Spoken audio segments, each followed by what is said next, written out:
Story 1. The Village of Snowmen. I wasn't supposed to be in that village. It was the kind of place you only saw on postcards, quaint, picturesque, and completely cut off from the rest of the world once the snow fell thick. It was Christmas Eve, and I was driving back to my sister's place when the storm hit. The kind that doesn't just stop your car, but swallows the road entirely. My GPS, of course, decided it was the perfect time to go haywire, and before I knew it, I found myself rolling into a small village surrounded by white hills and evergreens.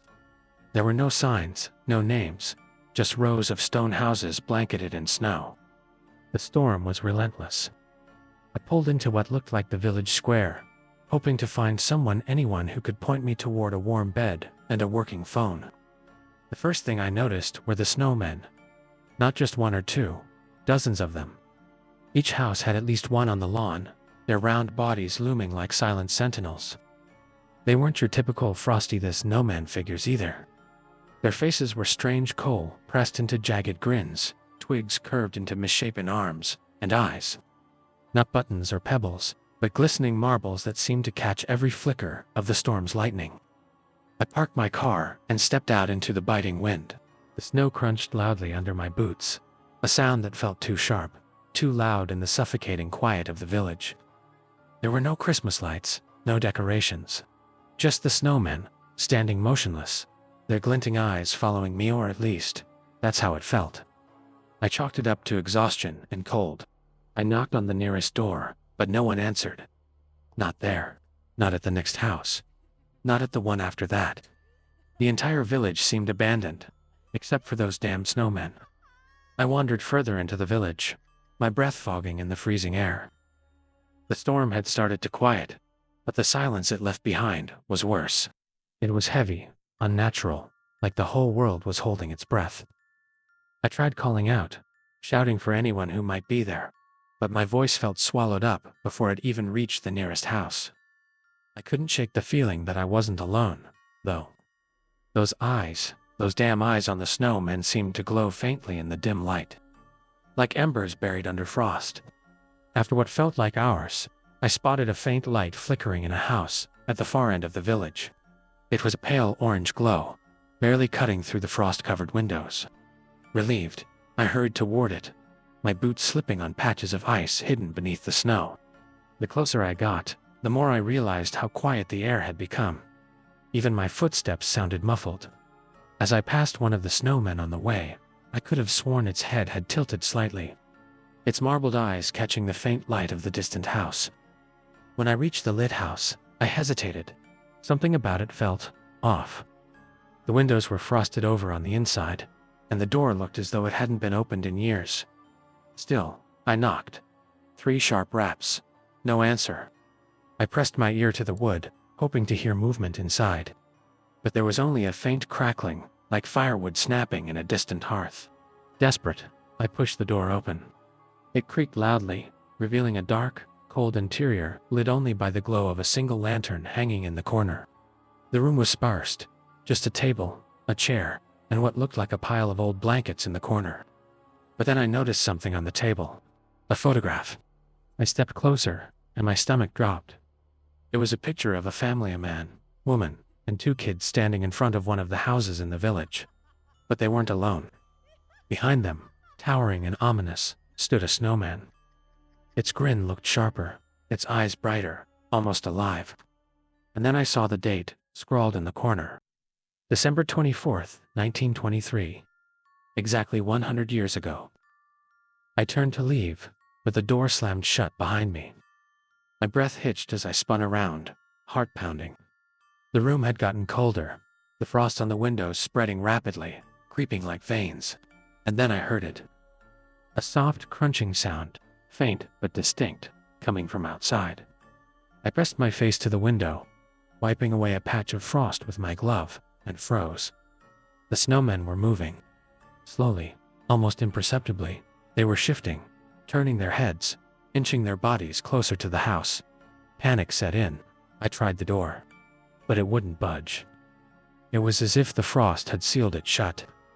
The crunching sound grew louder, and I realized it wasn't just coming from one direction. It was all around.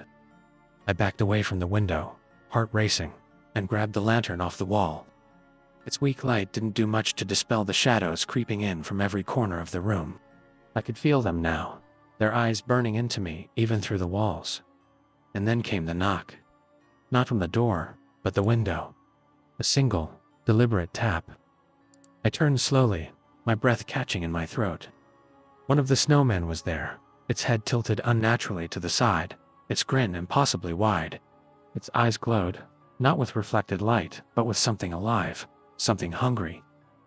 I stumbled backward, tripping over the pile of blankets. As I fell, I realized they weren't blankets at all. They were human clothes, stiff with frost and covered in faint, reddish stains. I scrambled to my feet, the lantern trembling in my hand. My breath came in sharp gasps, visible in the freezing air, as I tried to process what I was seeing. The snowman hadn't moved, but it felt closer somehow, like the space between us had vanished without a sound. Its glowing eyes burned into mine, to pinpricks of malice, and that twisted grin stretched wider than it should have been possible. I backed away until I hit the far wall, the cold of the frosted wood biting through my coat. My mind raced. How could a snowman move? And why did it feel like the room itself was alive, pulsating with some unspoken threat? The knock came again, sharper this time, and when I looked back, there were more of them. 5, maybe 6 snowmen, their grotesque faces pressed against the windows, their glowing eyes flooding the room with an eerie, unnatural light. The crunching sound outside grew louder, almost deafening, as if the entire village of snowmen was marching toward the house. I had to get out. My hands fumbled for anything I could use to defend myself, but the room was barren, offering nothing but the flickering lantern and the unsettling pile of frozen clothes. The snowmen outside weren't waiting, they were relentless, their marble eyes never breaking contact. I felt like prey trapped in a cage, their collective gaze stripping away any shred of hope I had left. Suddenly, the door buckled violently, the frost cracking and splintering as if something immense was slamming against it from the other side. I didn't wait to see what would break through. Clutching the lantern, I bolted toward the back of the house, desperate to find another way out. The back door was frozen shut, the frost so thick it looked like a solid sheet of ice. I pounded against it, my fists growing numb, but it didn't budge. Behind me, I heard the front door crash open, the sound of splintering wood echoing through the tiny house. The lantern's light flickered wildly as I turned, heart racing, and saw the first snowman crossing the threshold. Its body didn't move like a person's, it glided, almost fluid, despite its rigid frame. The others followed close behind, their jagged grins and glowing eyes filling the small room with an oppressive, suffocating dread. I screamed, swinging the lantern wildly, but the light only seemed to make them more vivid, their shadows stretching long and distorted across the walls. I stumbled back and tripped over a small chest near the wall, falling hard onto the icy floor. The lid popped open, revealing what looked like an old journal inside. Desperate for anything, I grabbed it and flipped through its frozen, yellowed pages. The handwriting was jagged, hurried, but I could make out enough to understand. It wasn't just a journal, it was a warning. The entries spoke of a storm, just like the one I'd driven through, and snowmen appearing in the village afterward. The writer described how they'd started as harmless decorations, but changed after the storm, their eyes beginning to glow and their movements growing more deliberate. The final entry was hastily scrawled, the ink smudged as if written in panic.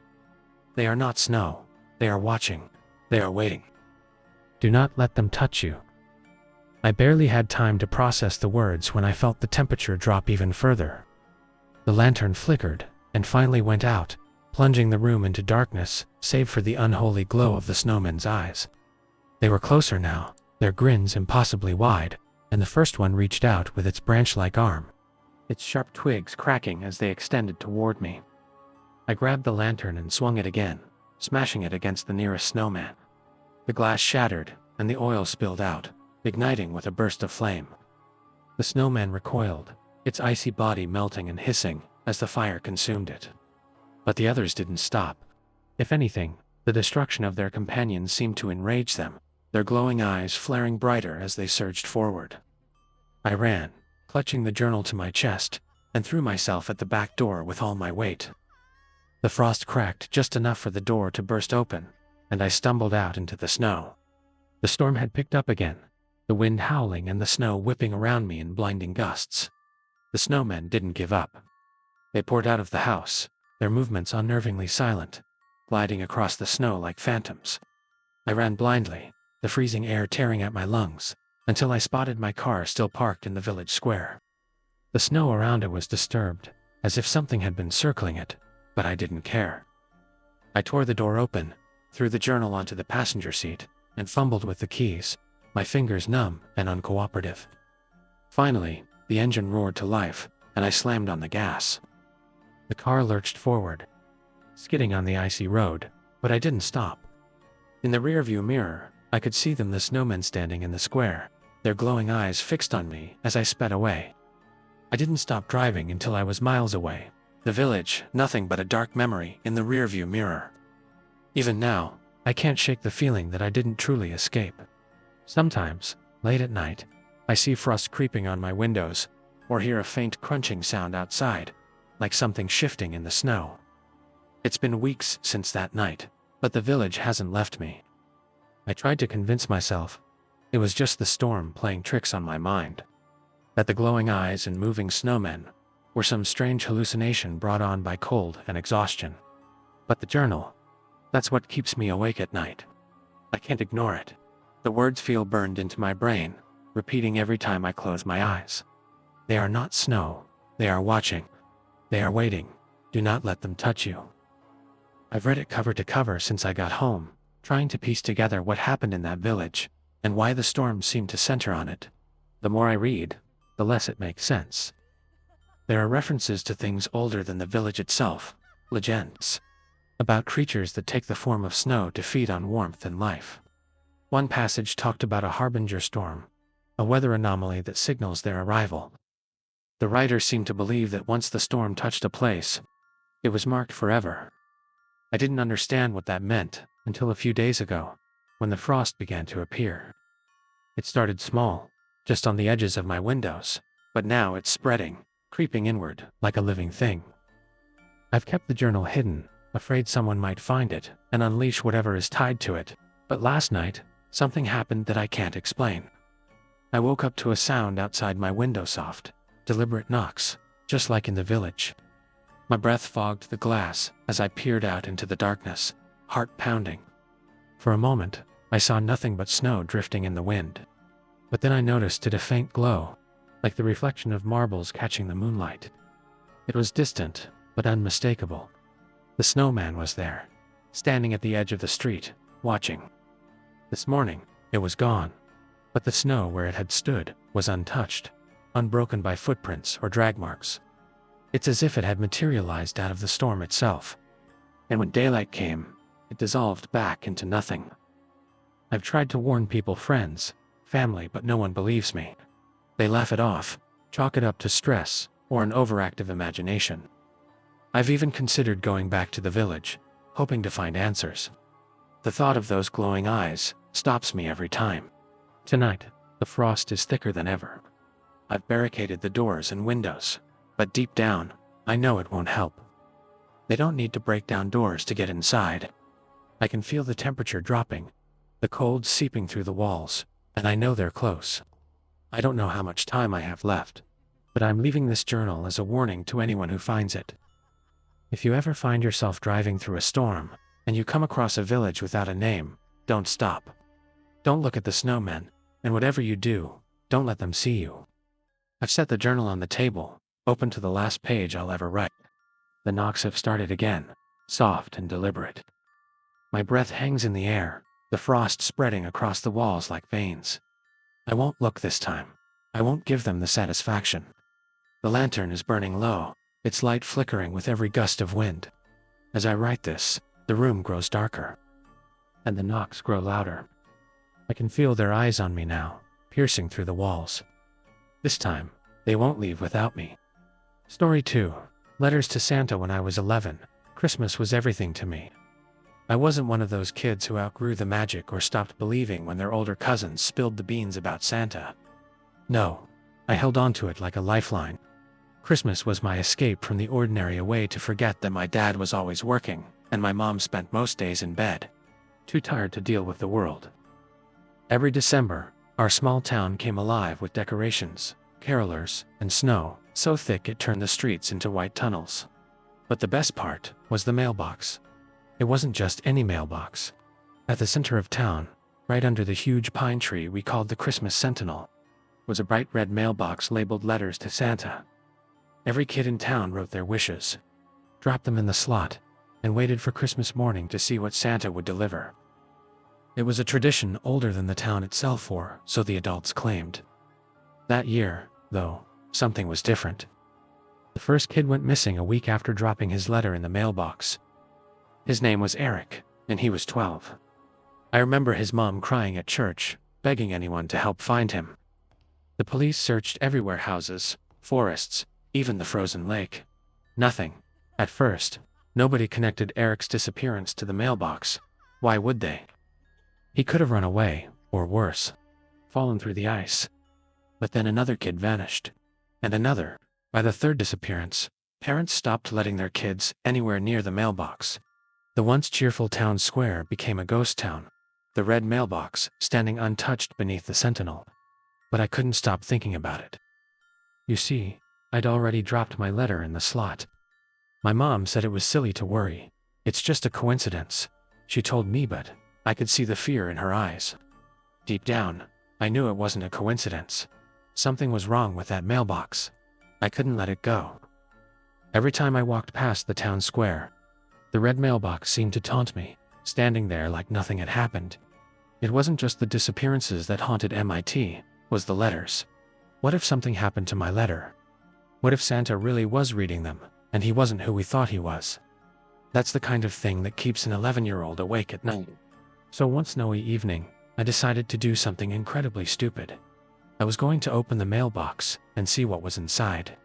The square was deserted when I got there, the snow absorbing every sound except the crunch of my boots. The Christmas Sentinel towered overhead, its twinkling lights doing little to chase away the growing pit in my stomach. The mailbox looked bigger up close, the paint chipping around the edges, and the metal slot gleaming like a jagged mouth. I hesitated, my breath fogging the cold air. For a moment, I considered turning back. But then I thought about Eric and the others. Someone had to figure out what was happening, and nobody else was stepping up. I reached out and pulled the door open. Inside, it was dark and empty at first. But as I leaned closer, I saw something glinting deep in the shadows.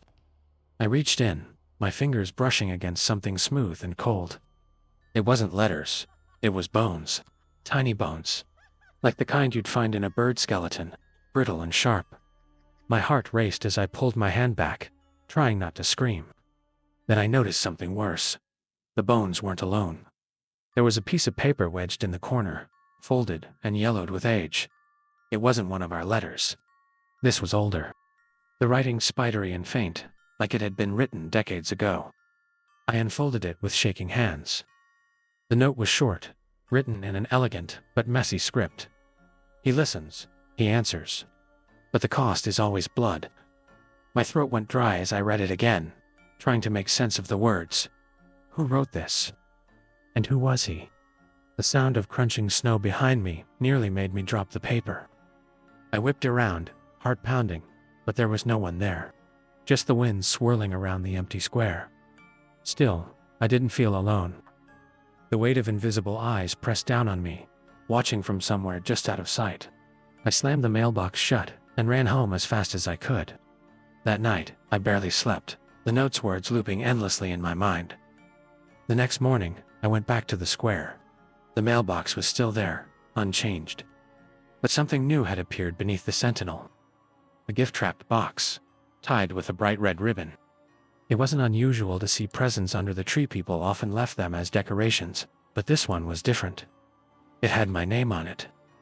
I stared at the box for what felt like forever, the world around me fading into a cold, eerie silence.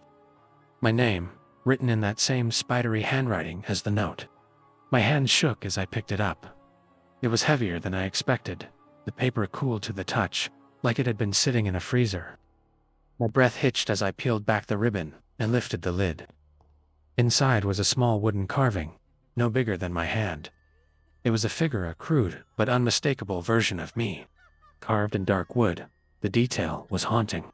Every feature, every flaw, right down to the tear in my jacket. I dropped the box and ran. I didn't care who saw me. I didn't care how ridiculous I looked. All I knew was that I needed to get out of there. That night, my mom found the carving on our porch. I don't know how it got there. I'd left it in the square, but there it was, sitting neatly in the snow, as if someone had gently placed it there. She thought it was a prank, but I knew better. I didn't tell her about the note, or the bones, or the glowing eyes I swore I'd seen in the sentinel's shadows as I ran home. By Christmas Eve, another kid had disappeared. This time it was a girl named Lily. Her parents said she'd gone to the mailbox to drop off her letter, even though they'd forbidden her to go near it. That was the last time anyone saw her. The police were called again, but they didn't find anything. Not Lily, not her letter, and not the box I'd left behind in the square. After Lily's disappearance, the fear in town was palpable. Parents forbade their kids from going anywhere alone, and the square became a no man's land. Even the Christmas sentinel seemed to dim, its lights flickering like they might go out for good. I tried to stay away, I really did, but something about the mailbox kept pulling me back. It felt like an unfinished conversation, like whatever had left that note and carving wasn't done with me yet. On Christmas Eve, against my better judgment, I decided to go back one last time. Square was dead silent when I arrived, the kind of silence that makes you hyper-aware of your own breathing. The mailbox stood in its usual spot, innocent and unassuming, but the air around it felt heavy, wrong. This time, I didn't bother with the door. Instead, I circled it, looking for, I don't know, a clue, a sign, anything that might explain the horrors tied to it. That's when I noticed the base. The snow around the mailbox wasn't packed like the rest of the square. It was loose, disturbed, like something had been recently buried. I dropped to my knees and started digging, my fingers freezing as they tore through the snow and ice. It didn't take long to find something. My hands hit something solid wood. I scraped away more snow until a trapdoor came into view, its edges worn but sturdy. My heart pounded as I pried it open, the old hinges creaking loudly in the still air. A ladder descended into darkness, the faint smell of damp earth and something metallic wafting up. For a moment, I hesitated. But then I thought of Eric, Lily, and the others. I had to know. The ladder led to a small, cramped chamber. The walls were dirt, reinforced with wooden beams, and the air was so cold it hurt to breathe. In the center of the room was a stone altar, rough and uneven, with a pile of letters scattered across it. My stomach turned when I realized they were our letters, every kid's wish list, collected and abandoned here. But there was something else on the altar. A massive, blackened sack, tied with a rope that looked like it hadn't been touched in years. I stepped closer, my instincts screaming at me to leave. But my curiosity wouldn't let me. I reached for the sack, my fingers brushing the coarse material. It twitched. I stumbled back, a scream catching in my throat as the sack began to writhe, something inside clawing at its confines. The rope unraveled on its own, and the sack fell open. Inside was a figure, tall and emaciated, its skin pale and stretched tightly over its bones. Its eyes were sunken, but they glowed faintly, like embers smoldering in the dark. It stood slowly, towering over me, and when it opened its mouth, its voice was a deep, guttural rumble. "You called me," it said, the words resonating in the chamber like a distant thunder. I couldn't move, couldn't breathe. This wasn't Santa Claus, not the one we wrote to, not the one from songs and stories. This was something older, darker, something that had been here long before the town ever existed. It reached for me, its skeletal hand brushing my cheek, and in that moment, I felt every ounce of warmth drain from my body. "Your wish has been granted," it whispered, "but a debt is owed." Its touch burned like ice, and as my vision blurred, I heard it laugh, a deep, echoing sound that followed me even as I stumbled back up the ladder, out into the snow.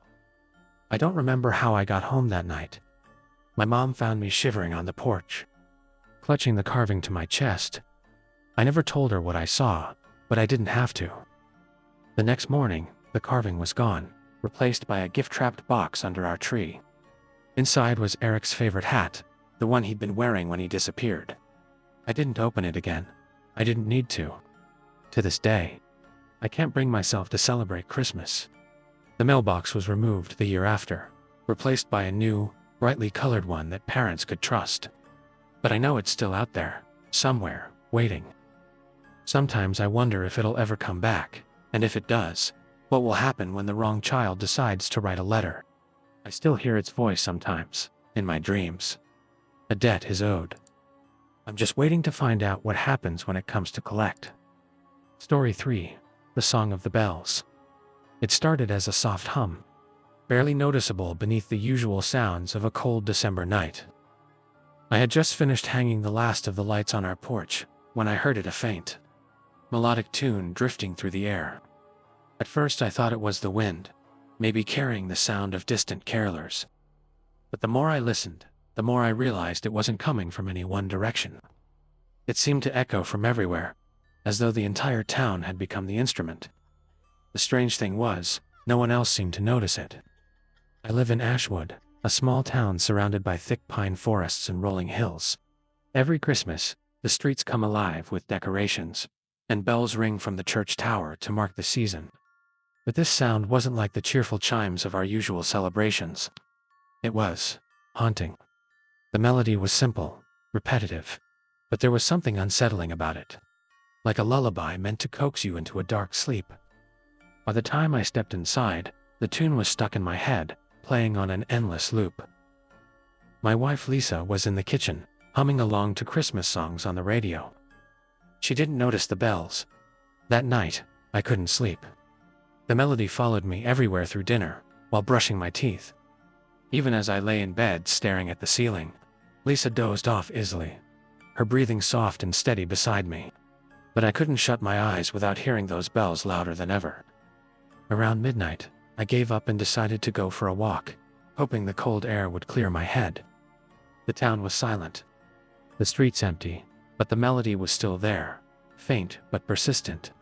I followed it, my footsteps crunching in the snow as it pulled me toward the center of town. The closer I got to the center of town, the louder the melody grew. It wasn't deafening, but it filled the air in a way that was impossible to ignore, like it was being carried by the snow itself. The streets were empty, the houses dark, but I couldn't shake the feeling that I was being watched. Every so often, I'd glance over my shoulder, half expecting to see someone standing in the shadows. But there was no one, just the ever-present bells, pulling me forward like an invisible hand guiding me through the cold. When I reached the town square, I stopped in my tracks. The Christmas tree, which usually stood tall and bright in the middle of the square, was dark.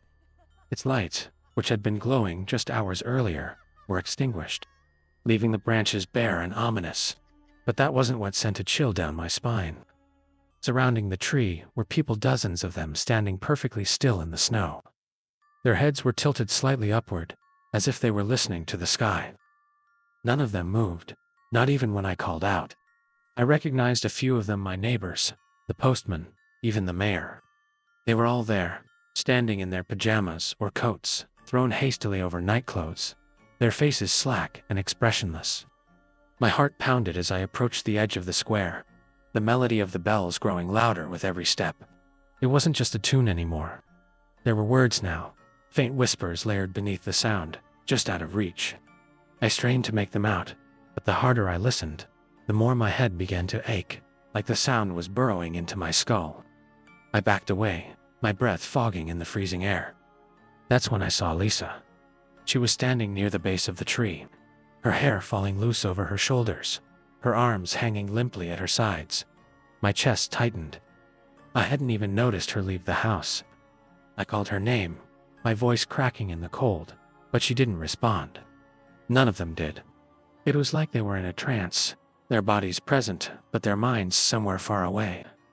I ran to her, grabbing her shoulders and shaking her, but she didn't even blink. The melody shifted then, the bells striking a deeper, more resonant tone that vibrated in my bones. The whispers grew louder, clearer, and this time I could hear the words, "Come closer." I froze. The voice wasn't coming from Lisa or the others. It was coming from the tree. Its bare branches seemed to shiver, the shadows between them deepening unnaturally. Something was moving within, a shape I couldn't quite make out. It was massive, twisting and coiling in the dark, like a serpent made of shadow. The bells were coming from it. Panic set in. I tried to pull Lisa away, but she was rooted to the ground, her body unnaturally stiff. I looked around, desperate for help, but the others were just as motionless, their blank faces illuminated by the faint glow of the snow. The voice came again, louder this time, echoing in my mind. "Come closer. You must listen." I staggered back, covering my ears, but it didn't help. The sound was inside me now, crawling through my thoughts, whispering promises I didn't want to understand. And then, the whispers stopped. The square fell silent, the air heavy with an unnatural stillness. The shadow in the tree unfurled slowly, and for the first time, I saw it. It wasn't human. It wasn't even alive in the way we understand life. Its eyes glowed faintly, like embers in the dark, and its body seemed to pulse with the rhythm of the bells. It stared at me, not at Lisa. Not at the others, but at me as if it had been waiting for me all along. My legs gave out, and I fell to my knees, the snow biting into my skin. As I knelt there, frozen in fear, the shadowed figure extended what I can only describe as an arm, though it was more like a tendril of darkness, reaching out with an unnatural grace. The bells resumed, their tones sharper now, cutting through the air like knives. I couldn't move, couldn't breathe. All I could do was watch as the tendril came closer, its edges shimmering with an otherworldly light. When it stopped inches from my face, the voice returned, clear and commanding. "Join the song." I shook my head, tears freezing on my cheeks. The figure didn't move, but the bells grew louder, more insistent. Around me, the townsfolk began to hum, their voices hollow and discordant, blending with the melody in a way that made my skin crawl. Lisa's voice joined them, soft and strained, and my heart broke. I screamed her name again, reaching out to her, but the tendril moved faster. It wrapped around my wrist, cold as death, and I felt a pull like it was trying to drag me into the dark beneath the tree. Images flashed in my mind, too fast to make sense of. A great void, endless and suffocating. A mass of shadowed figures, bowing before an immense, glowing orb that pulsed with every strike of the bells. And then I saw the tree only. It wasn't a tree, it was a gateway, its roots twisting into the void like veins, connecting our world to something far beyond comprehension. The figure spoke again, its voice reverberating inside my skull. "The song binds us. The song frees us." I don't know where I found the strength, but I pulled back with everything I had, yanking my wrist free from the tendril's grip. The connection broke, and the images vanished, leaving me gasping in the cold. The figure recoiled slightly, its ember-like eyes narrowing. The humming stopped abruptly, and the townsfolk turned their heads toward me in unison. Their eyes were wide, their pupils blown out, and their mouths hung open in silent accusation. Lisa was the last to move, her head tilting in a way that wasn't human. I stumbled backward, my legs weak and unsteady. The bells changed again, their melody shifting into something harsh and discordant, like the song was angry. The figure began to move, flowing toward me with an inhuman grace, its tendrils writhing like snakes. I turned and ran, the snow crunching beneath me as I bolted for home. The bells followed me, their tones relentless, growing louder with every step. I didn't stop until I was inside, slamming the door and locking it behind me. I found Lisa at the kitchen table the next morning, sipping coffee like nothing had happened. Her eyes were clear, her smile warm, but something about her felt wrong. When I asked if she remembered anything from the night before, she laughed and said I must have had a bad dream. But I know it wasn't a dream. The bruises on my wrist proved that. And when I looked outside, the square was exactly as I'd left it: dark tree, empty streets. The bells haven't rung again. Not since that night. But sometimes, late at night, I hear faint whispers beneath the wind, like the song is still there, waiting. Lisa hums a lot these days, melodies I don't recognize, but that feel eerily familiar. And every time she hums, I feel a cold weight settle over me, like the tree's shadow is stretching across our lives, biding its time.